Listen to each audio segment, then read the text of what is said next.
Le plaisir est nôtre de vous savoir nombreux en train de suivre votre chaîne. Mesdames et messieurs, merci de nous choisir pour vous informer. Soyez le bienvenu dans cette édition du journal. Le gouverneur de la province du Congo central, Grace Nkwanga Maswangi Bilolo, a présidé mardi 8 avril 2025 dans le territoire de Sekebanza la cérémonie de paiement de la prime d'encadrement en faveur des administrateurs des territoires, leurs assistants ainsi que le chef de village. Sachez donc que les membres de l'exécutif provincial, les députés provinciaux ont pris part à cette cérémonie, nous dit Regelingesa. C'est dans le territoire de Sekebanza, au Congo central, que le gouverneur de province, Grace Nkwanga Maswangi Bilolo, a procédé le mardi 8 avril 2025 au paiement de la prime d'encadrement en faveur des administrateurs des territoires, leurs assistants ainsi que le chef de village, en présence des autorités de la province, dont le membre de l'exécutif provincial et députés provinciaux, l'administrateur du territoire de Sekebanza, reconnaissant cet acte inattendu, a, au nom de ses collaborateurs et tous les administrateurs des territoires de la province du Congo central, remercié le gouverneur pour ces gestes qui visent à renforcer l'autorité de l'État à la base. Vous êtes les premiers à avoir inscrit une prime en faveur des administrateurs des territoires et des administrateurs des territoires assistants. Au nom de tous les collègues du Congo central, au mien propre, soyez-en remerciés. Maître Edouard Samba, ministre provincial de l'Intérieur ad intérim, a salué ce geste qui s'inscrit dans une dynamique de redynamisation de l'administration locale. Cette initiative marque une étape importante dans la reconnaissance du rôle que jouent les autorités locales dans la gouvernance des proximités, la stabilité administrative et le développement local, a fait savoir le gouverneur de province, Grace Nkwanga Maswangi Bilolo. Je tiens à rendre hommage à son Excellence, Monsieur le Président de la République, chef de l'État, Félix Antoine Tshisekedi Tshilombo, pour sa vision sur l'autorité de l'État. Il n'est pas possible de relancer le développement de la province sans autorité de l'État à la base. Par le pragmatisme, j'ai estimé nécessaire d'allouer chaque mois aux administrateurs des territoires assistants et chefs de village au nombre de 7125 une prime d'encadrement. Notons que cette prime, désormais inscrite dans le budget 2025 de la province, sera versée régulièrement dans le but de motiver davantage les cadres locaux à mieux servir la population. C'est par une remise à titre symbolique de la prime d'encadrement à l'administrateur du territoire de Sekebanza et ses collaborateurs, ainsi qu'au chef de village présent, que cette activité s'est clôturée par une photo de famille. Restons toujours dans la province du Congo central. La matérialisation pour la construction du parc automobile de Kintadila n'est encore effective après la pose de la première pierre qui a eu lieu le 7 décembre de l'année 2024. Pour la population de cette partie de la province du Congo central, elle souhaite que cette promesse soit une réalité. Suivez-le tour à tour dans ses propos. Nous voulons que ces travaux reprennent, car l'arrêt des dits travaux ne nous enchante pas. Si vous terminez ces travaux, nous, habitants des environs, pourrons aussi trouver de l'emploi qui pourra nous permettre de survivre.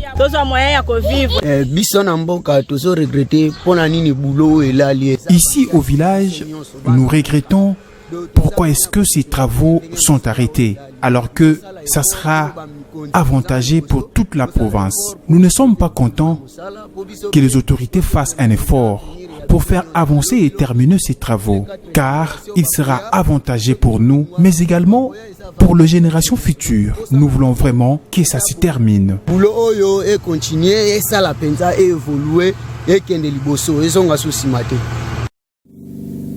Poursuivons ce journal sur le plan national. Affaire du coup d'État manqué en République démocratique du Congo. Les 3 Américains condamnés à mort pour avoir participé l'an dernier à une tentative de coup d'État en République démocratique du Congo ont été rapatriés aux États-Unis d'Amérique après avoir vu leur peine commuée en prison à vie. Regelingesa nous en dit plus dans ses commentaires.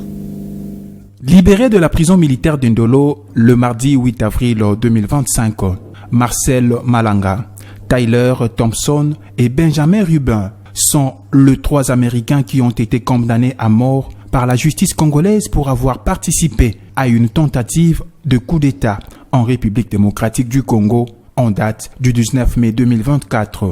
Ces individus ont bénéficié d'une commutation de peine accordée par le chef de l'État Félix Antoine Tshisekedi Tshilombo. Désormais, ils purgeront leur peine à vie dans leur pays d'origine. Dans la soirée du même mardi 8 avril, la porte-parole du département d'État américain, Tammy Bruce, a confirmé le rapatriement de ces 3 sujets américains qui sont à présent sous la responsabilité des autorités américaines. Par ailleurs, Tammy Bruce a condamné les événements du 19 mai 2024 en République démocratique du Congo. Nous vous invitons à vous adresser au ministère de la Justice des États-Unis pour de plus amples informations.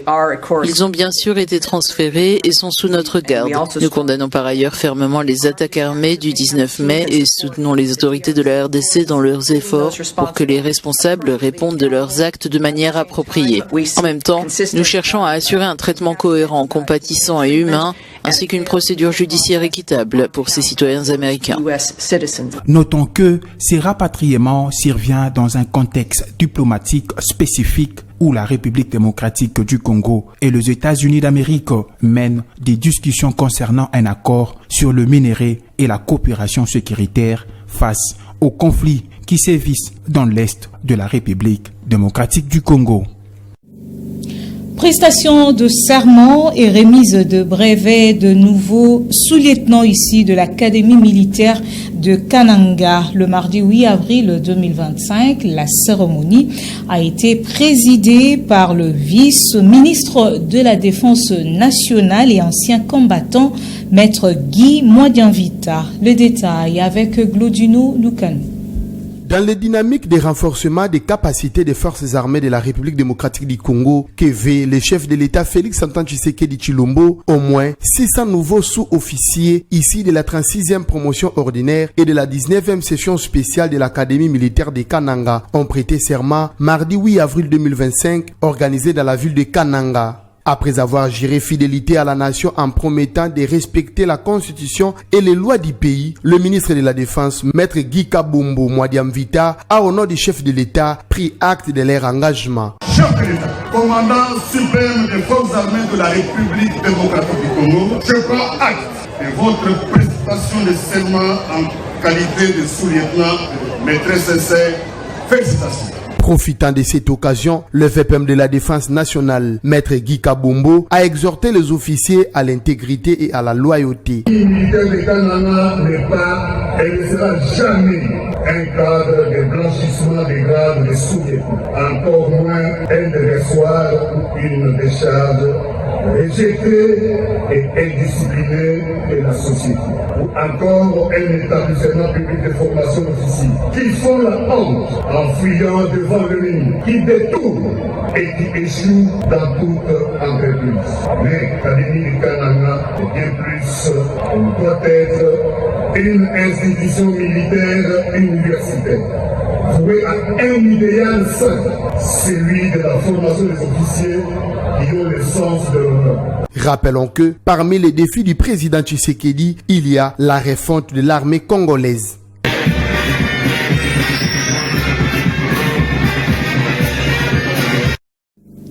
À l'international et enfin pour terminer, après que le drone de la fabrication turque des Maliens ait été abattu à une dizaine de kilomètres de la frontière algérienne qui a reconnu d'être à l'origine de la destruction de cet engin qui coûte plus d'une trentaine de millions de dollars américains. Depuis lors, les relations diplomatiques entre ces deux États ne sont plus au beau fixe. Le détail avec France 24. Pas d'apaisement entre l'Algérie et le Mali. À son tour, Bamako a fermé son espace aérien à Alger en guise de réciprocité. Les deux pays sont à couteau tiré depuis la destruction d'un drone malien par l'armée algérienne. Cette dernière assure que l'engin a pénétré sur son territoire. Hier, une centaine de jeunes manifestaient à Bamako, mobilisation devant l'ambassade d'Algérie. Au Mali, nous ne cherchons que la paix, que l'Algérie nous dédommage pour notre drone, c'est tout. Nous ne voulons ni de la France, ni de l'Algérie. Ce sont des États terroristes. Nous ne voulons plus entendre parler d'eux. De plus, la porte de l'AES reste largement ouverte pour tous ceux qui souhaitent y adhérer. La porte est grandement ouverte pour tout le monde. C'est pour la rupture diplomatique avec ces pays-là et que nous en faisons bon usage par rapport à leur ambassade. Ainsi s'achève cette session d'information. Mesdames et messieurs, merci à vous de nous avoir suivis. Merci à toute l'équipe qui l'a réalisé. Quant à moi, j'aurai le plaisir d'être avec vous incessamment. En attendant, restez fidèles à nos programmes.